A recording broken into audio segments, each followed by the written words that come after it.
Marhaban, marhaban ya Saudaraku sayang, izinkan aku menulis siratan hati, pelajaran yang mungkin sudah kau dapat dari mana-mana, bahkan sudah kau miliki semua.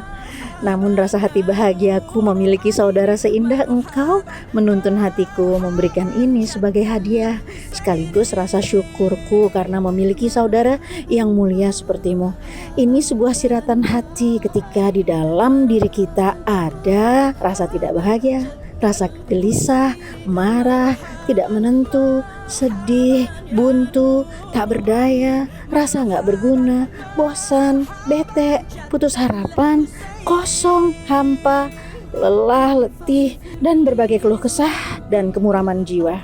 Maka biar aku bisikkan padamu, ini terjadi hanya jika kita keluar dari orbit kasih sayangnya.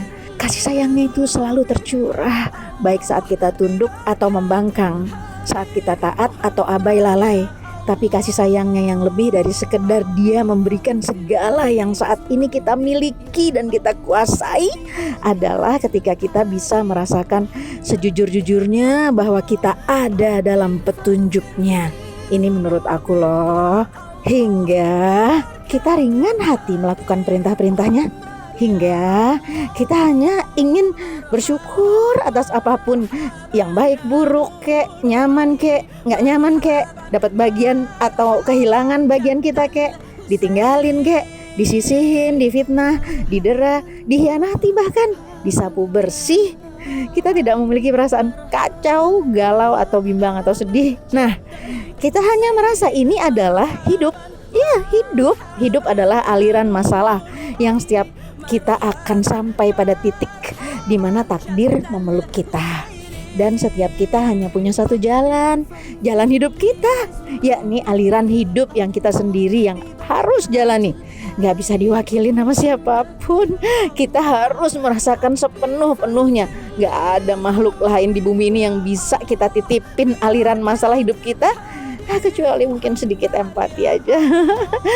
Nah, saat kita menerima semua dengan rela, maka itulah hati yang tenang. Enak banget punya hati yang tenang.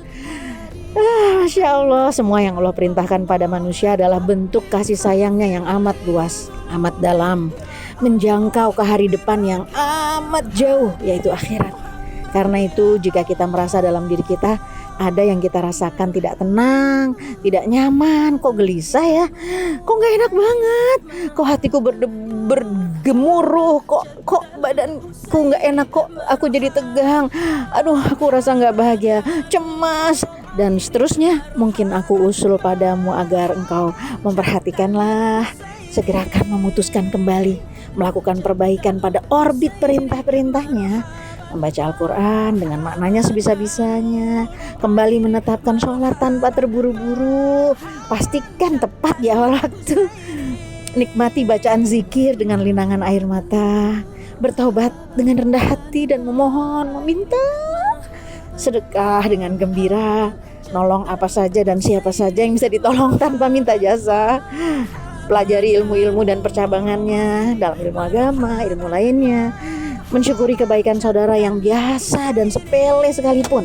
melakukan perbaikan kecil maupun besar, mengajar dengan meminta balasan hanya dari Allah. Ya Allah, aku minta balasan hanya darimu, belajar dengan rasa ingin disayang sama Allah, berjuang untuk kepentingan orang banyak, dan amat banyak lagi lah perintahnya yang mudah bisa kita penuhi, dan semua yang dilakukan dalam rangka ketaatan kepada Allah berakibat tenangnya jiwa. Masya Allah, kita menolak untuk dikuasai nafsu, gila, cemburu, iri, tinggi hati, rendah diri, merasa terbaik, meyakini terbenar, tidak mau mendengar nurani yang bersih, membenci, merusak, menghakimi, berkata palsu, dusta, serakah, gak pernah puas, gak mampu bersyukur, mengumbar pikiran buruk, semua seliweran nafsu-nafsu yang diikuti itu, semuanya hanya membawa rasa kita pada jurang keputusasaan akhirnya. Itu sih menurut aku ya, kita terpental keluar dari orbit kasih sayangnya, makanya kita jadi gelisah.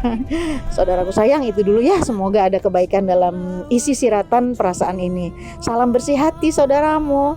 Dari tepi jendela besar di puncak gunung berembus angin menyambut matahari pagi benderang, Jurnal Syawalku 2022.